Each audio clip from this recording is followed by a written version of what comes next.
أولى فهي إلى الأذقان فهم مقمحون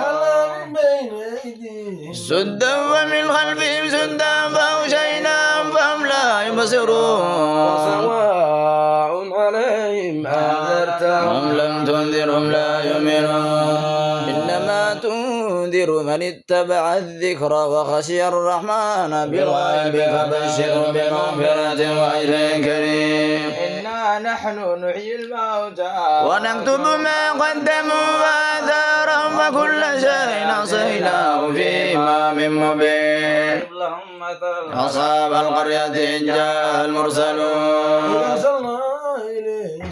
إليه مثنين فكذبوهما فعززنا بثالث فقالوا إنا إليكم مرسلون ما أنتم إلا بشر مثلنا وما أنزل الرحمن من شيء أنتم إلا تكذبون قالوا ربنا يعلم إنا إليكم لمرسلون وما علينا إلا البلاغ المبين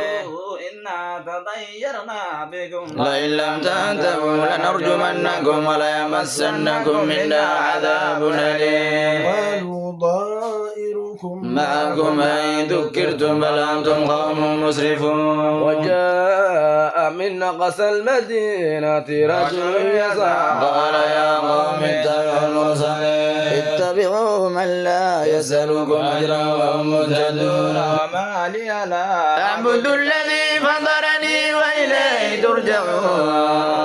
أتخذ من دونه آلهة إن يردني الرحمن بضر لا تغن عني شفاعتهم شيئا ولا ينقذون